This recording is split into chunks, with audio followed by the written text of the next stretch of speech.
Not again!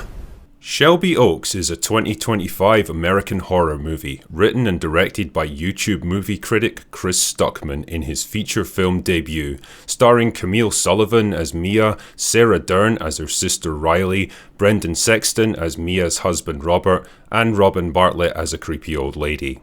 A continuation of an online series of fictional found footage videos about a paranormal investigation team named the Paranormal Paranoids, the film follows a woman named Mia who's determined to find her sister Riley, who went missing while investigating the mysterious abandoned town of Shelby Oaks. There was always going to be a lot of conversation around an online personality like Chris Stuckmann trying his hand at filmmaking, and the involvement of a respected industry figure like Mike Flanagan, but really, I didn't find that it impacted my experience of the movie too much. This film features camera angles, performances, and dialogue from actors who say words to each other, and overall, I think Chris did a good job with this movie, and I'm looking forward to seeing more projects from him in the future. And if you like this, you can click right here and get drinkerized.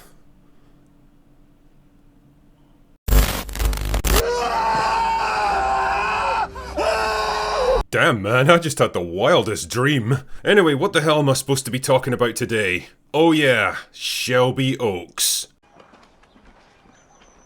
Now, reviewing a film like this is a bit of a tricky prospect because whether you consider it a good movie is going to depend a lot on what kind of standard you want to measure it against. As the first feature film by a YouTube movie critic that's decided to throw his hat in the ring and try his hand at filmmaking, well, it's pretty fucking good actually, and whatever else I end up saying in this review, I do want to congratulate Chris Stuckmann on what he's achieved here. Bringing your artistic vision to life with a project of this size and scope is no small feat, and having the balls to be the man in the arena instead of just another cynical critic who never tries anything of their own is a pretty admirable thing, and whatever issues people might have with him as a movie critic, film celebrator, I think he deserves a lot of respect for putting himself out there like this. All that being said, this is still a theatrically released movie that people are expected to part with their hard-earned cash to watch, and I'm just guessing here, but I would assume Chris would want it to be judged as such. And that being the case, I should at least start with the positives. It's better than Rogue Elements, that's for fucking sure.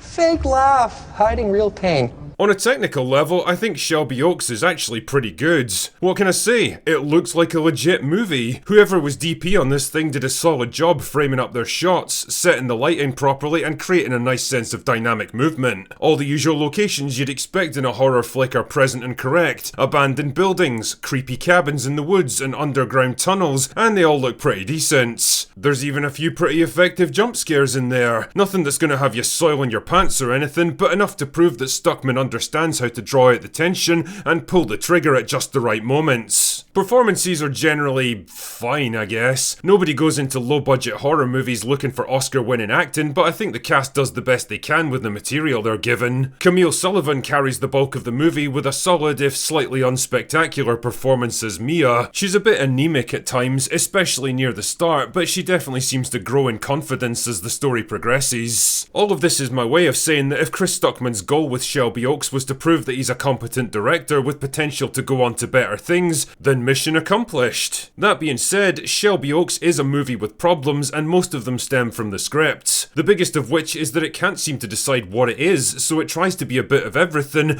and the result is a cluttered and tonally mismatched narrative that lacks focus. It's like someone went to him and said, "Hey Chris, what kind of horror movie are you gonna make?" And his answer was swift and decisive. Yes! Found footage horror, mockumentary investigations, narrative drama, childhood trauma manifesting in later life, abandoned towns, abandoned prisons, abandoned theme parks, demonic possession, death cults, serial killers, cabins in the woods, creepy old ladies, monsters, following a trail of clues, and even fractured family dynamics. Shut up! It's all crammed in there somehow, and it's just too fucking much. The script feels like a Frankenstein's monster stitched together from pieces of other, better stories, unable to settle on a strong central arc that it can develop properly. Then there's the pacing. The first 20 minutes are basically an extended info dump, giving you Riley's entire life story and everything leading up to her disappearance. It goes on forever, and I can't shake the feeling that it's all a bit unnecessary, because apart from being this vague objective that Mia's searching for, Riley barely factors into the narrative at all. The second act though is where the plot drags, and that's saying something for a film that's only 90 minutes long. Through circumstances that are a bit too silly to go into, Mia inherits an old-fashioned cassette tape featuring unseen footage of her sister's disappearance that's helpfully got Shelby Oaks written on it, so you might think it would make sense to head straight there and pick up the trail. Instead, she goes into private investigator mode and visits basically every location and character except Shelby Oaks. The bulk of the second act is literally just Mia wandering around and looking at things with a flashlight. Tree carvings, messages, photo albums, video recordings, burn marks, mold, rust, books.